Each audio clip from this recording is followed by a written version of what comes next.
Consistency. To me, that's the difference between Horton Tucker right now. Like, man, if anybody, all right, look, Van Vliet, you know, from Toronto.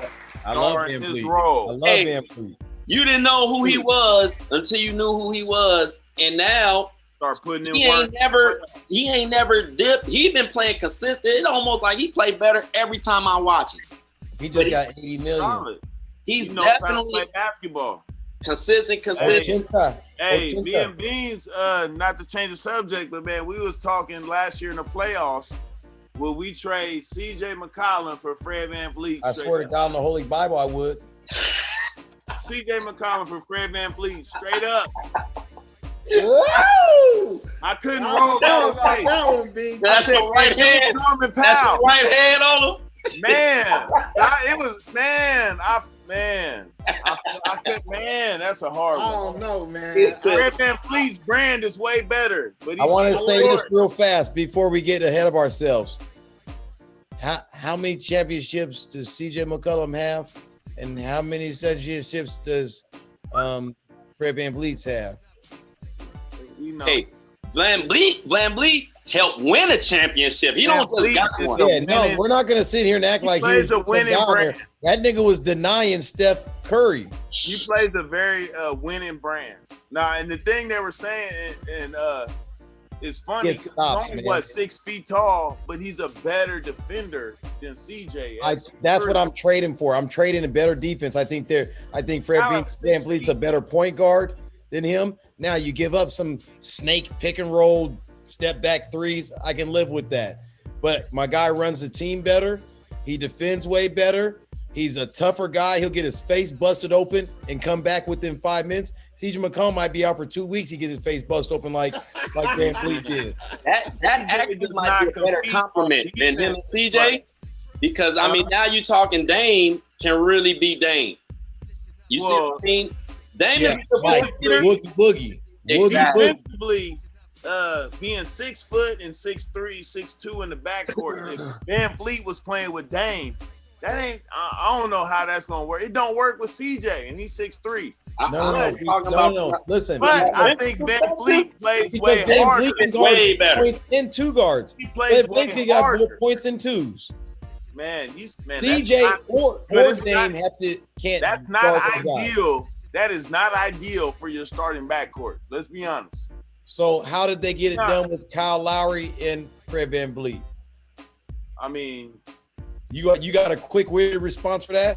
No, I mean, they had a good run. Look at them this year. They're not doing so hot. Man, it's two 6-foot point guards that can defend whatever backcourt you got. Doing so hot right now. If we look at the record, on, man. I'll tell you why. It's your guy Piasco Siakam that he can't deal with the success right now. He's trying to find himself. That's all. But it ain't. Don't point it towards Kyle Lowry and Fred VanVleet. That's wrong. That's where the buck stops. I think VanVleet is getting better. I think Kyle Lowry is kind of on his down slope. I don't think he's holding up as much as you don't think Kyle Lowry's going down a little bit. I mean, he's getting older. He's at hump day right now. It's hump day. Let's talk about it.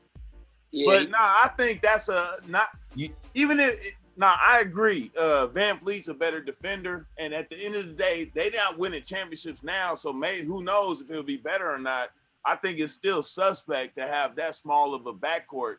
But like me and you were saying earlier, Beans, I think if Dame and CJ just had a attitude of defending where they're willing to give effort, mindset, even if they're not great defenders, the team would be a lot better. The culture would change. It would be more of a tough-minded culture. And maybe VanVleet would bring more of that, but it's still not ideal to have that size in the backcourt. I know what you're saying, but if you got a team that buys in defensively, that don't it's not a factor. Not as much of an issue. And so if you have like Derrick Jones Jr., Robert Covington, these other guys that really buy into playing defense. At this point, it don't really matter. Now look at this. I don't know if you noticed, there's not a lot of people in the NBA that lead the NBA in anything. Kyle Lowry has led the NBA the last 2 years in charges taken. You know what's I don't think that's just a little small stat to just gloss over. I think that's probably one of the most important stats in the entire NBA. That's big time. But you know what's funny? I think Fred VanVleet led the NBA last year in deflections. Fred VanVleet's in the top 10 of taking charges. I think he led the league in deflections. That would be a perfect example of two small guards with the right mindset that can cause havoc and still have success. And being very impactful. Man, nah, I hear it. CJ That's a tough one, though. You know what I said, though? So how long does it take for us to get him here? I would take VanVleet and Norman Powell for CJ. Let's do it. Well, you would have been able to get that. You wouldn't have to do CJ. Actually, CJ is playing good right now. I don't think he lost. No, I'm saying the time when we were talking about his money wouldn't have added up. We would have had to get Norman Powell, him, and probably somebody else. Yeah.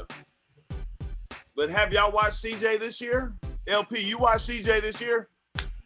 I just saw a couple. I think one of the games he just ran off. Where he was balling. Yeah. And I was like, Houston? God damn. That nigga, you got some CJ McCollum in your game, nigga. LP? LP. Yo, CJ McCollum, when he got it rolling, that man is with the handles. That's what that man is nice. If he gave it on the defensive end, I wouldn't even be talking about what we're talking about right now. Being able to get a shot off, because he's really good offensively, especially at his size. Just creating a shot one-on-one. CJ is really good at that. And let me ask y'all a quick question to kind of, because you just said something that kind of, what do you think is more valuable? A player that knows how to play the game, like a dude that can he's got a knack, an innate thing for scoring, putting the ball in the bucket, or a person that knows how to play? You know, whether that means knowing when to score, when not to score, when to pass, defense, rebounding, cerebral, puts himself always in the right position, or dudes that are only concerned with helping their team. Somebody know how to play. Offensively. Knowing how to play, I think, is going to build more of a culture, but putting that ball in the bucket has value. At the end of the day, you got to put the ball in the bucket. That. You got to put the ball in the bucket. But that don't create culture. No. Hold that right there. Hold that confident thought. Yeah, that's what Bradley Beal just did last night and a few nights before. And he sat there in front of the camera like we're doing right now. And he goes, we can't even guard a parked car. So I think if he gave up 30 of those points, LP, and figured out how to get stops on 10 to 12 of those possessions, they win. Now he's not in the record books for getting 62 or whatever the fucking number was. But they're not winning. Like they're not winning. Side, though. Here's the flip side. If you have the culture of playing the right way, and then you're able to put some buckets in along that line, because you need them buckets. Yeah, you need buckets. But if you don't have stops, what I'm saying, hold on, let me finish though. I think that playing the right way sets the culture more so than somebody who just scores a lot of buckets.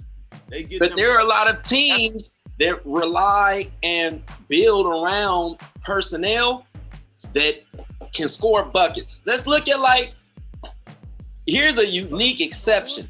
The Philadelphia 76ers team with AI.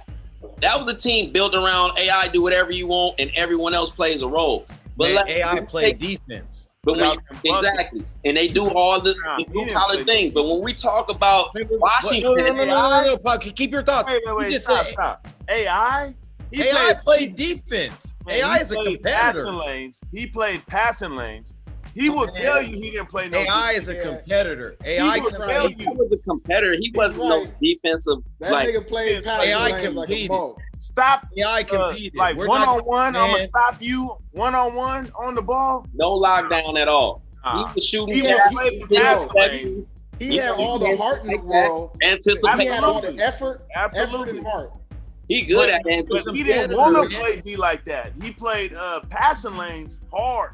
Man, I mean, you act like we're saying he's Patrick Beverly or something. No, but I'm just saying, he's a competitor. Like you can't just like I'm about to start cooking Alvin Iverson. Hey, but I think his point was this is how I look at it. I look at it like this. If somebody can score the basketball, like they have just innate ability to score, you can teach them how to play defense and how to do the other things that you need. I think it would be easier. Yeah, I think it would be easier to teach a scorer how to do the other things versus teaching somebody who's like more of a floor general to be a scorer. Well, the only pushback on that is if you've been a scorer your whole life and then you get into that pro level, you know about the things that you're supposed to do. You just choosing not to do it, and you can rely on being able to score. You know what I mean? Right, but if you know you're not gonna get on the floor unless you actually play defense, you're gonna learn how to play defense. Yes. But absolutely. If you've went your whole career going down this portal of scoring and that's been your thing, and that, hey, I can score and people figure out all this other stuff for me, the harder part of the game is not scoring, is defense, is rebounding.